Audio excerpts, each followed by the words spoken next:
Vamos al segundo tema de discusión de esta mañana. El Tribunal de Apelaciones en lo penal de segundo turno redujo la pena a un joven que había sido procesado por hurto especialmente agravado al considerar que existe una coculpabilidad de la sociedad en su conducta delictiva. Según publicó ayer El País, el acusado había sido penado en primera instancia con 2 años y 2 meses de penitenciaría por abrir la puerta de un auto estacionado y robar varios objetos que estaban en el interior. El juez y el fiscal consideraron como agravante el hecho de que la persona había cometido 8 delitos entre los 18 y los 23 años. Sin embargo, el Tribunal de Apelaciones que intervino en el caso luego de que la defensa del acusado recurriera el auto de procesamiento, entendió que la pena debía ser de 24 meses de prisión, lo que habilita a la defensa a solicitar en forma inmediata, por el tiempo que esta persona ya llevaba recluida, la liberación del acusado. En el fallo, los magistrados William Corujo, José Balcaldi y Daniel Tapié consideraron como atenuante que el hurto fuera de escasa magnitud y sostuviera que el procesamiento de primera instancia no debía basarse solo en los antecedentes, sino también tomar en cuenta el contexto social crítico que rodea al acusado. ¿Quién quiere comenzar con este tema? Le cede la palabra a uno de los abogados. Creo que podemos tener visiones un poco distintas. A ver, primero que nada, a veces es muy difícil analizar los fallos solo por lo que reproduce la prensa. Es verdad. Porque uno no sabe, y muchas veces la prensa, con la absoluta honestidad, resalta lo que más le importa y no necesariamente el que lo está resaltando es un abogado. Entonces yo no tuve acceso a la sentencia del Tribunal de Apelaciones, con lo que voy a decir está sujeto a no tener toda la información. Así que estamos parejos, yo tampoco la leí. No, es que la estuve buscando. Vamos a hablar los dos sobre lo que salió en el diario. Dicho sea paso, el Poder Judicial en Twitter emite mucho de las sentencias estas. Sí, esta no la vi. En yo. este caso no lo había hecho. Yo no lo vi, por eso. O sea que la primera cuestión es que el Tribunal de Apelaciones está integrado por tres jueces, como es Corujo, Balcaldi y Tapié, que a mí me merecen el mayor de los respetos. Balcaldi lo conozco particularmente de muchos de sus fallos. Fui colaborador en un juzgado de laboral de él, o sea, lo conozco bien. Y lo que dice él, lo que dice el tribunal, para bajarle la pena, tiene algo interesante. Los montos de lo que había robado el individuo, en uno son 1.000 pesos y en otro lado fueron algunas herramientas que estaban adentro de un auto y se las llevó en una bolsa de nylon. Si uno mirar esto, en la jerga popular parecería ser el clásico robo de gallina. Uh-huh, sí.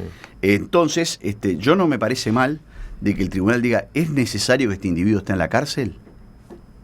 Y quizás la respuesta del tribunal correctamente es decir no, porque la cárcel puede llegar a profundizar la condición delictual de este individuo. Y es cierto que el entorno de este individuo lo puede haber manejado, sí es cierto, y que los jueces tienen que mirar el entorno social del individuo, no en general del delito, sino del individuo que está siendo sometido a proceso, a mí me parece que es correcto. Entonces tiendo a compatibilizar o estar conteste con este fallo en cuanto a que el monto de lo robado, el contexto del individuo puede servir para, en definitiva, bajarle la pena.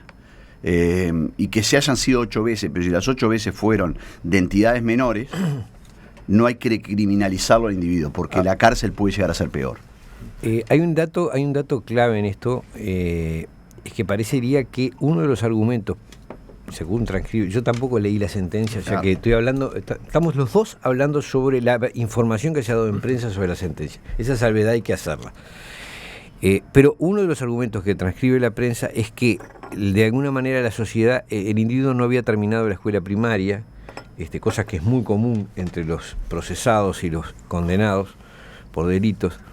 Entonces el tribunal sostuvo que había una corresponsabilidad de la sociedad en la situación social de este individuo y que por eso no se lo podía considerar exclusivamente culpable a él de los delitos que cometía. Ahora, también hay otro hecho, es que esa persona cometió en 5 años, creo que 8, es decir, fue detenido 8 veces. No se puede decir que delinquió 8 veces, no sabemos cuántas delinquió, pero 8 veces se le detectó como responsable de alguna clase de delito.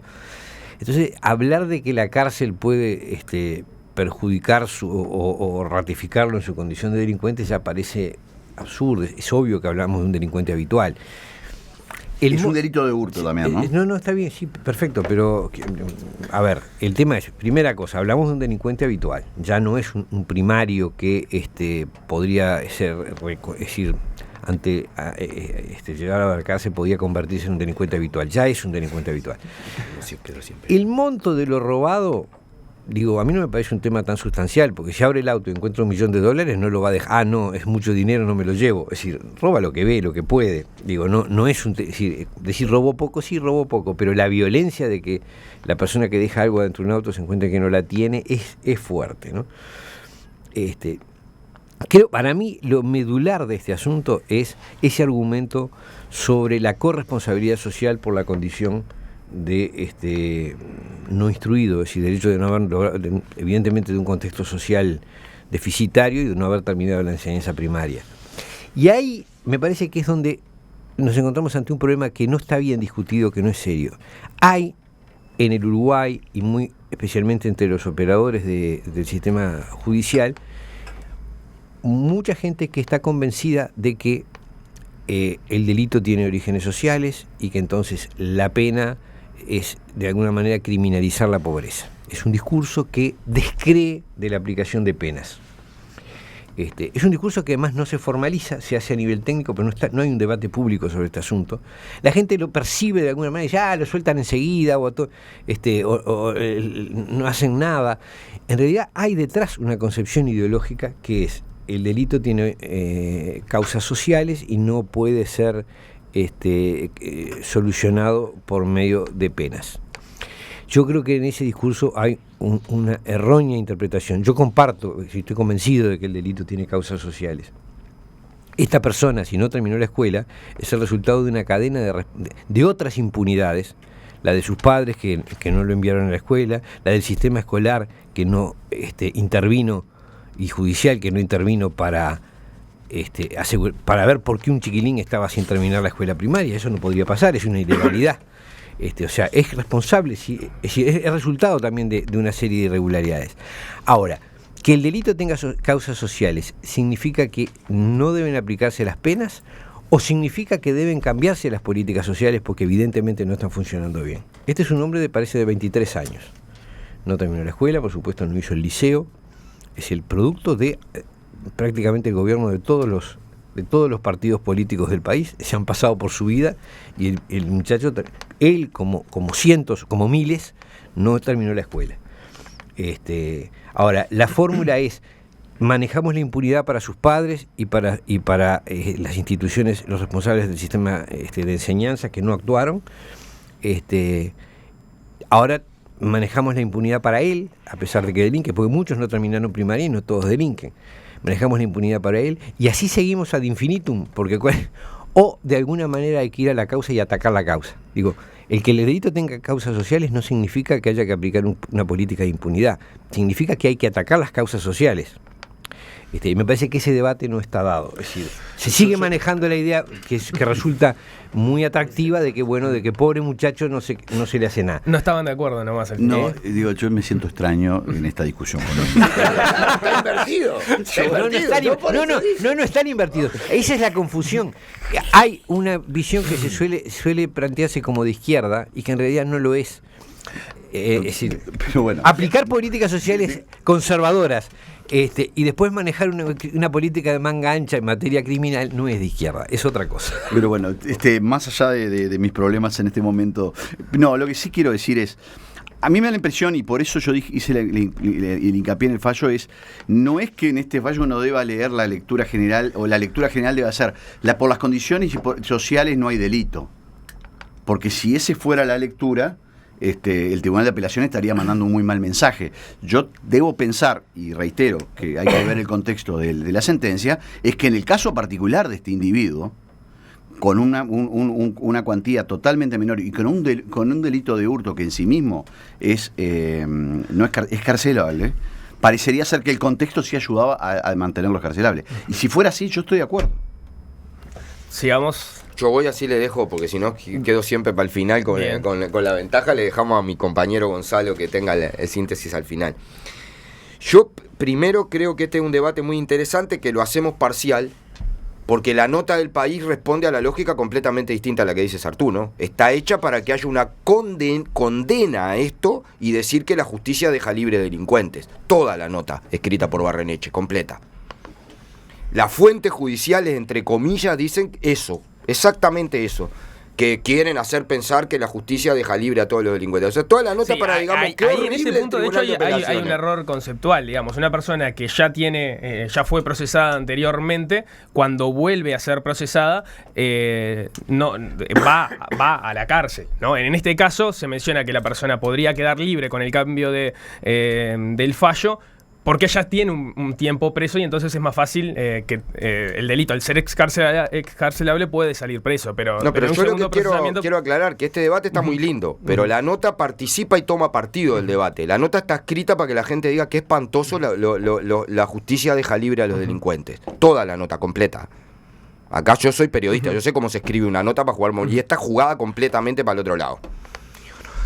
Inclusive usando fuentes judiciales para hacer afirmaciones jurídicas, no para dar datos sobre el juicio.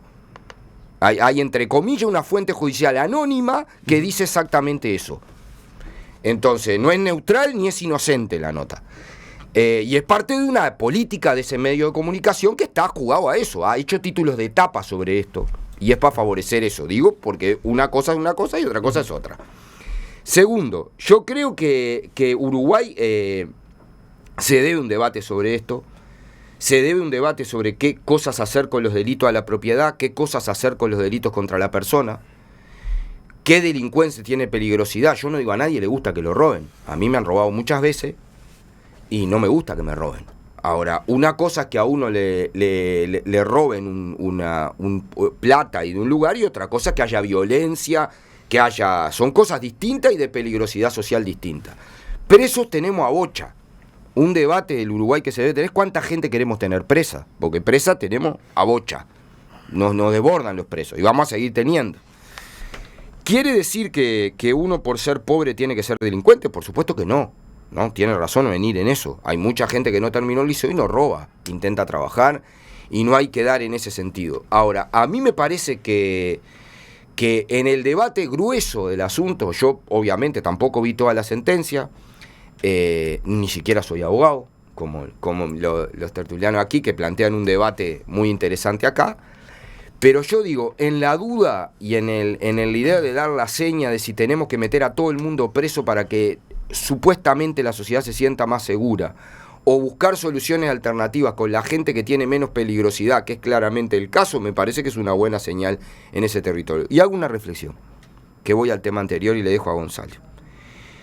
En la nota anterior, sobre la parte uruguaya, se dice que cuando el dinero K, supuestamente, compró una estancia en Maldonado por $14 millones, y el escribano no vio de dónde venía la parte, le pusieron una multa al escribano.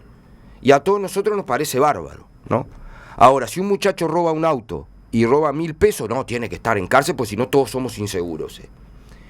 Entonces, me parece que es una cuestión de ver también dónde ponemos el énfasis, cuál es el delito que es más peligroso para la sociedad y más dañino, si se hace y la irregularidad, y que tiene que ver con ese debate, me parece. Gonzalo. Reconozco que este es un tema que me es ajeno por mi formación y que tuve que consultar a algunos amigos abogados porque realmente es muy difícil hablar más que de alguna impresión que uno tiene y que ha tenido en muchos debates, porque este caso puntual que salió ahora en la prensa en realidad es un debate constante que se ha dado incluso desde el Frente Amplio cuando asumió el gobierno, y cómo actuar frente a determinados delitos. De si realmente era la sociedad con el bagaje de la sociedad o fallas y faltas de la sociedad, cómo podía impactar en esos jóvenes y en esas personas que delinquían, y si la represión era o no era necesario, si era suficiente o había que encarcelarlos. Sí, es un tema que de hecho está más presente actualmente en términos más concretos, con la voluntad desde el Ministerio del Interior, por ejemplo, de ir hacia penas mayores o menores exoneraciones a la hora de obtener la liberación en los casos de reincidencia, por ejemplo, porque en definitiva lo que cambia acá es cómo se pondera desde la sentencia la reincidencia, ¿no?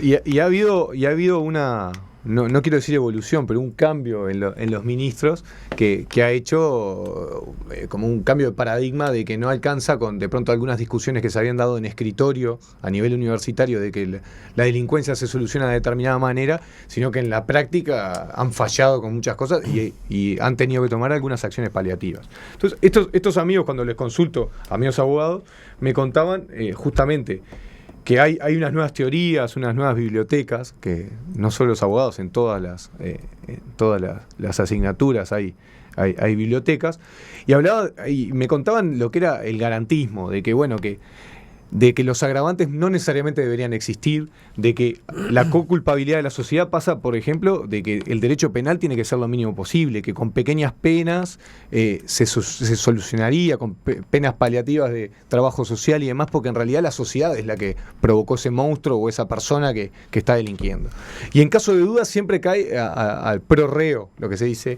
Eso siempre fue. Lo otro es lo novedoso. Y el abolicionismo, ¿no? La idea de que la pena en sí mismo no soluciona nada, que hay que eliminar las penas de privación de libertad. Y el tema de los operadores, claro, es una filosofía, me comentaban, de que muchos operadores del Poder Judicial lo que hablan están aplicando y claro, no se ha discutido. Que en realidad los delitos son exclusivamente causa social y que nosotros, más allá de que tengamos penas o no, no vamos a solucionar el tema. En lo particular, más allá de lo que consulté y hablaban de Luigi Ferrajoli y un montón de cosas que podemos llegar a aburrir a muchos oyentes, en lo particular yo creo que hay mucho de causas sociales, pero no necesariamente la sociedad tiene que diluir la culpabilidad porque fuimos negligentes a la hora de educarlos, escolarizarlos o otorgarle herramientas para salir adelante. Tiene que haber cierta pena, tiene que haber cierta disuasión del delito y tiene que haber algo que si realmente alguien lleva adelante un delito, tiene que haber una consecuencia que no termine solo en quédate tranquilo, si haces las cosas mal, los culpables somos todos. Me parece que no es una señal muy clara, no es muy buena en este momento. Quería aclarar que ese discurso garantista que Gonzalo describió muy bien, era el que yo me estaba refiriendo, exactamente, era el que me estaba refiriendo, que no ha sido discutido. Ese discurso no ha producido resultados en ningún lado, es decir, en ningún lado se modificó o se controló la delictividad con la aplicación del discurso garantista. Esto es una cuestión absolutamente teórica que se está generando. Mi preocupación es que va a producir el efecto inverso, es decir, la sociedad harta de esa visión de tolerancia va a pedir cosas más graves y violaciones de las libertades y de los derechos más graves. Me parece que termina produciendo un discurso fascista en lugar de un mundo de tolerancia está lindo para discutirlo. Sí, a mí me parece, sí. Yo no comparto, yo pero no bueno, comparto tampoco. Tampoco, pero bueno, podemos hacer algún día alguna de esas. Pero nos quedamos sin tiempo.